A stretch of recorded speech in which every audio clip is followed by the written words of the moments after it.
పేదవాడు బ్రతకాలి అని అంటే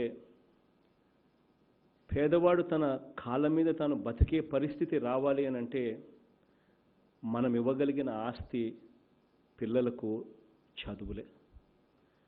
ఈ చదువు అనే ఈ ఆస్తి ఈరోజు నన్ను చాలామంది అన్నారు, ఏంటి అమ్మఒడికి ఇంత డబ్బులు ఖర్చు పెడతా ఉన్నారు, ఏంది నాడు నేడుకి ఇంత డబ్బులు ఖర్చు పెడతా ఉన్నాడు, ఏంది ఫీజు రీఎంబర్స్మెంట్ ఫ్రీ అంటున్నాడు, ఏమి వసతి దీవెన అంటున్నాడు, విద్యా దీవెన అంటున్నాడు, రకరకాలుగా అంటా ఉన్నాడు, ఇంత డబ్బులు ఖర్చు పెడతా ఉన్నాడు. నేను అనేది ఒకటే, నేను డబ్బు ఖర్చు పెట్టేది పెట్టుబడి. ఎవరి మీద ఈ పెట్టుబడి పెడతా ఉన్నాను అని అంటే నా రాష్ట్రంలో ఉన్న నా పిల్లల మీద నేను పెట్టుబడి పెడతా ఉన్నా.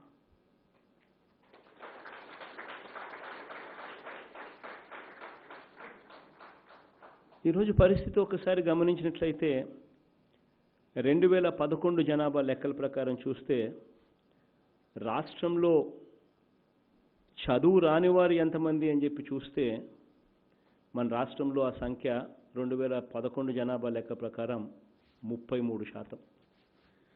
దేశం యావరేజ్ ఎంత అని చెప్పి చూస్తే దేశం యావరేజ్ 27%. అంటే దేశం కన్నా మనం ఇంకా తక్కువ స్థాయిలో ఉన్నాం. మన రాష్ట్రంలో చదువు రాని వారి సంఖ్య మన దేశంలోనే మనమే ఇంకా తక్కువ స్థాయిలోనే ఉన్నాం. పోనీ మన దేశ పరిస్థితి ఎలా ఉంది, పై చదువుల్లో మన దేశ పరిస్థితి ఎలా ఉంది అని చెప్పి మిగిలిన దేశాలతో మనం కంపేర్ చేస్తే మన పరిస్థితి ఏమిటి అని ఒకసారి చూస్తే హైయర్ ఎడ్యుకేషన్ అంటే ఈ ఇంజనీరింగ్లు ఇటువంటి ఇంటర్మీడియట్ అయిపోయిన తర్వాత మన పిల్లలు ఎంతమంది కాలేజీల్లో ఎన్రోల్ అవుతున్నారు, మిగిలిన దేశాలలో ఏ మేరకు నమోదవుతున్నారు, ఏ మేరకు జాయిన్ అవుతున్నారు అని చెప్పి చూస్తే మనం యూజువల్గా బ్రిక్స్ దేశాలతో కంపేర్ చేసుకుంటాం. బ్రిక్స్ అంటే ఎందుకంటే ఇవన్నీ సిమిలర్ ఎకానమీస్ అని. బ్రిక్స్ అంటే Brazil, Russia, India, China and south Africa. ఇవి బ్రిక్స్ దేశాలు అంటారు. ఈ బ్రిక్స్ దేశాల్లోనూ యూజువలీ ఒకే సిమిలర్ ఎకానమీస్ అని చెప్పి కంపేర్ చేసుకుంటూ ఉంటాం. పోనీ ఆ దేశాలతో కంపేర్ చేసుకుంటే GER రేషియో అంటే గ్రాస్ ఎన్రోల్మెంట్ రేషియో అంటే ఎంతమంది పిల్లలు ఇంటర్మీడియట్ అయిపోయిన తర్వాత హైయర్ ఎడ్యుకేషన్ కోసం ఇంజనీరింగ్ కానీ డిగ్రీలు కానీ ఎంతమంది ఎన్రోల్ అవుతున్నారని చెప్పి చూస్తే ఆశ్చర్యం కలిగించే విషయాలు కనపడతాయి అక్కడ కూడా. ఈ బ్రిక్స్ దేశాలకు సంబంధించి కూడా రష్యాలో ఎంతమంది ఎన్రోల్ అవుతున్నారని చెప్పి చూస్తే రష్యాలో 82% మంది ఎన్రోల్ అవుతూ ఉన్నారు. బ్రెజిల్లో ఎంతమంది ఎన్రోల్ అవుతున్నారని చూస్తే ఆల్మోస్ట్ బ్రెజిల్లో 51% బ్రెజిల్లో ఎన్రోల్ అవుతూ ఉన్నారు. చైనాలో చూస్తే దాదాపుగా అది కూడా దగ్గర 51% దగ్గరలో చైనాలో కూడా ఎన్రోల్ అవుతూ ఉన్నారు. కానీ మన ఇండియాలోకి వచ్చేసరికి పరిస్థితి ఏమిటో తెలుసా? కేవలం 25.8% అంటే లెస్ దెన్ 26% మాత్రమే పిల్లలు పై చదువుల కోసం ఇంటర్మీడియట్ అయిపోయిన తర్వాత ఎన్రోల్ అయ్యే పరిస్థితి.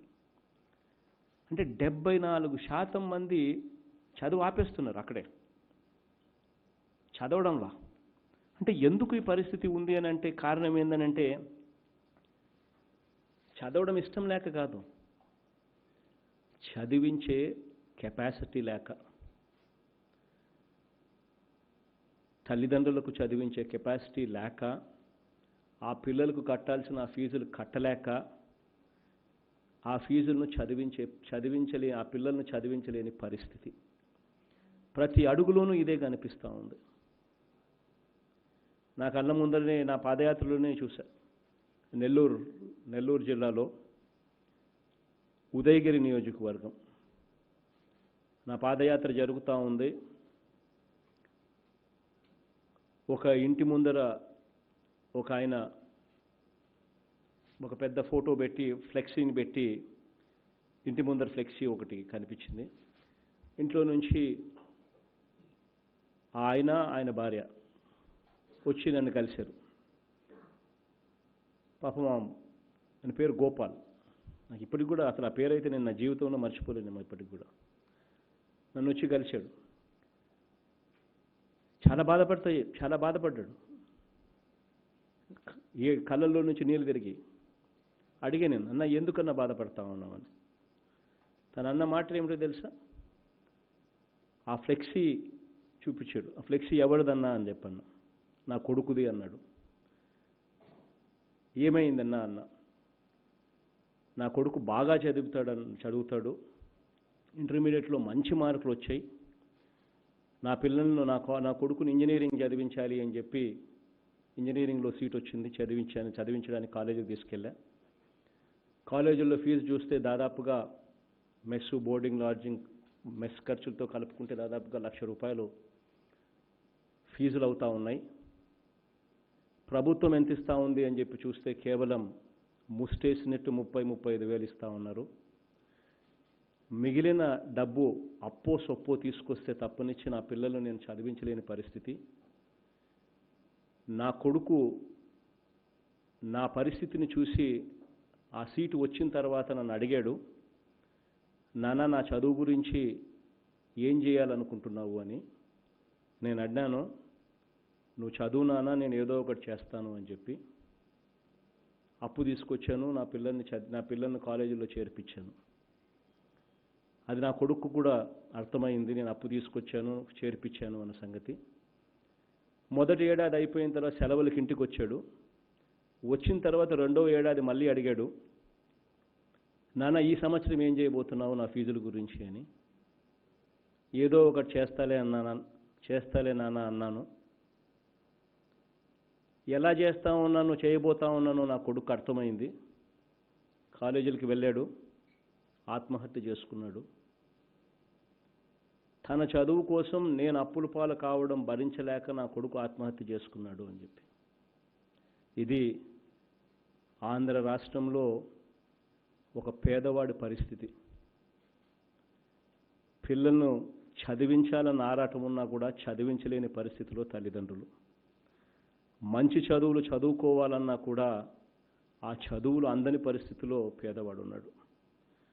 పేదవాడు అనేవాడు పేదరికం నుంచి ఎప్పుడు బయటకు వస్తాడు అని అంటే, ఆ కుటుంబం నుంచి ఎవడో ఒకడు ఇంజనీరో, డాక్టరో, కలెక్టర్ వంటి పెద్ద పెద్ద చదువులు చదివినప్పుడు అప్పుడు తలరాతలు మారుతాయి. ఆ పిల్లలు బయటికి వెళ్ళి పెద్ద ఉద్యోగాలు చేసి పెద్ద జీతాలు సంపాదించి ఇంటికి కాస్తో కూస్తో పంపించగలిగితే ఆ పిల్లల జీవితాలు కూడా బిలో పావర్టీ లైన్ నుంచి కనీసం ఒక అడుగు ముందుకు వేసి కనీసం మిడిల్ క్లాస్ లెవెల్ కన్నా పోయే పరిస్థితులకన్నా వస్తారు. అలా చదివించలేకపోతే పేదరికంలో ఉన్నవాడు ఎప్పటికీ కూడా పేదరికంలోనే ఉండిపోతాడు.